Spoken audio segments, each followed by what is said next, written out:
kumpleto na ba ang ihahanda ninyo? Kung kailangan nyo pa ng mga idea o recipe, tumutok na sa aming Noche Buena Series! At ang ibibida namin ngayon, nako, tamang-tama para mabawasan ang hamon nyo sa pag-iisip ng ihahanda. Ito ang Hamonado de Palengke. Oh, nakakamiss ang hamonado Yan ang ibibida sa atin ngayon ni Kaloy. Hi Kaloy! Magkano ba ang hamonado dyan? Hi, partner!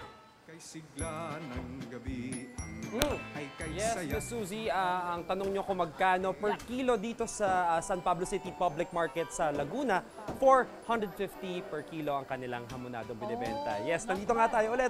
Nagbabalik sa Laguna kung saan nga may ibinibida sila dito na perfect na ihanda ngayong darating na Noche Buena. Ito nga ang kanilang hamonado de Palengke. Ito nga 20 years na itong recipe nung nagbebenta dito at kaya naman talagang subok na ng mga customer na pumupunta sa kanilang tindahan at bumibili ng hamonado. At para ituro sa atin kung paano ba ginagawa yan, kasama natin si Ma'am Cheryl Salpico. Good morning, Ma'am po Cheryl. sa mga viewers. Ayan. Ito, Ma'am Cheryl, syempre diretso na agad tayo. Paano po ba ginagawa yung ating hamonado de Palengke?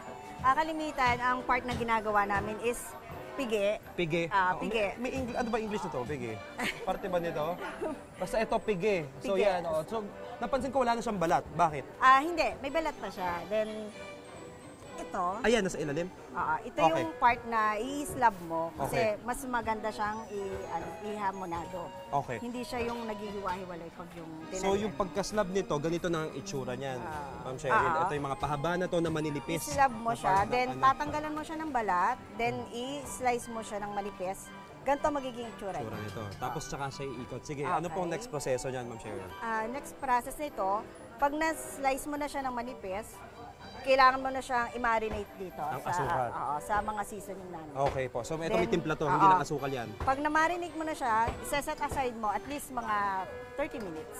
30 minutes bago mo siya talian. Alright, para may time na mag-marinate tsaka manuot yung lasa ng timpla. Alright, sige. Since ito po, nakita ko po meron kayo finished product na ganito, ito po ang gusto kong subukan kung paano gawin. Okay, sige.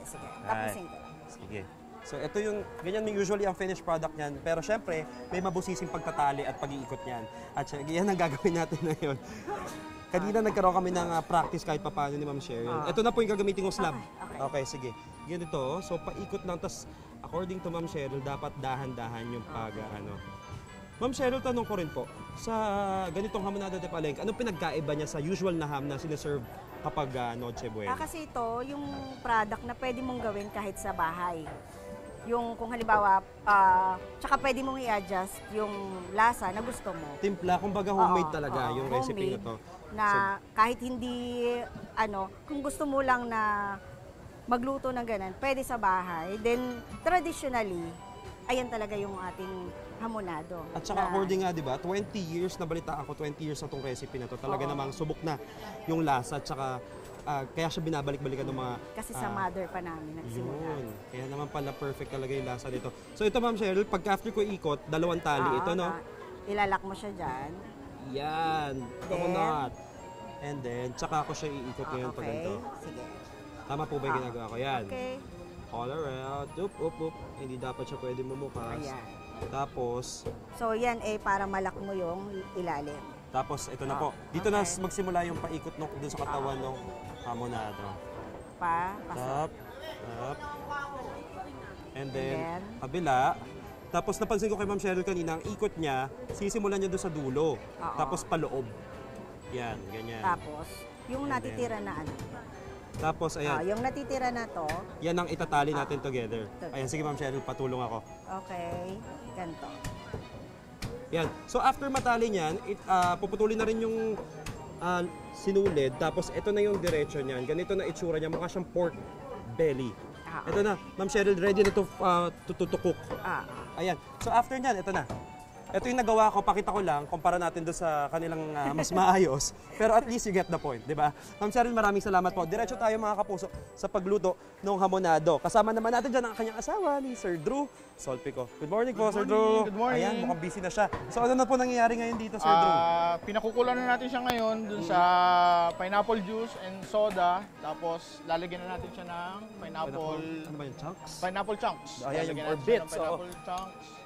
Tapos, Sir Ivan, hello po. Shout out dahon kay ng Sir. laurel. Si Sir Ivan, isa naming host, paborito niya ang pinya sa ulam niya. Hindi, joke lang, kabaliktaran. So ito, at least sana mabigyan niyo ng chance kasi syempre, Lagyan natin siya ito... ng garlic. Okay, go, go, go. Garlic. Ito ay ano eh, Tapos, household recipe to, di ba, Sir Drew? Yes. Okay. Tapos ito ay Paminta. paminta, peppercorn. Tapos yan. Tapos So wala tong mantika na Wala, involved, wala. So pineapple juice at saka soda ang nilagay natin Yes. para pakuluan siya ng gaano katagal? More or less mga an hour. Depende sa dami. Pero pa yung mga ganito karami, mga 1 kilo, siguro mga 45 minutes lang siya. Tapos antayin natin siya mag-caramelize. Tapos yun. Siya hanguin. Hanguin na natin. Basta Pero make sure low na heat hindi lang siya, masunog. low heat. Oo, Low heat. Yun, syempre kailangan manuot hanggang doon sa loob yung pagluluto. At after nga niyan, ito magiging itsura niyan after nung sinasabi ni Sir Drew na mahigit isang oras o almost 1 hour na pagluluto. Ganito dapat ang itsura tapos golden lang siya dito sa labas. At Sir Drew, sige, habang inintay natin yan, syempre matagal-tagal yung pagluluto niyan. Tikman ko na dito ha. Okay, ito. Alright. Let's slice this one down. And mga kapuso, hamonado de Palengke dito sa San Pablo City, Laguna. Pangmalakasan, parang binili ko sa mall. Again, 450 per kilo. Marami na yun. Naku, mga ilang piraso yung 450 per kilo nyo pag binibenta nyo to? Yan, 4 pieces. Itong 4 pieces na ganito, 4 na tali, yung 1 kilo. After Noche Buena, meron pa kayong pang-agahan at saka tanghalian on Christmas Day. Mga kapuso, tutok lang sa aming Noche Buena series dito lang sa inyong Pambansang Morning Show kung saan laging una ka. Ito ang Unang Hirit. Wait! Wait lang! Huwag mo muna i-close. Mag-subscribe ka na muna sa GMA Public Affairs YouTube channel para lagi kang una sa mga latest kwento at balita. I-follow mo na rin ang official social media pages ng Unang Hirit. Thank you. O sige na,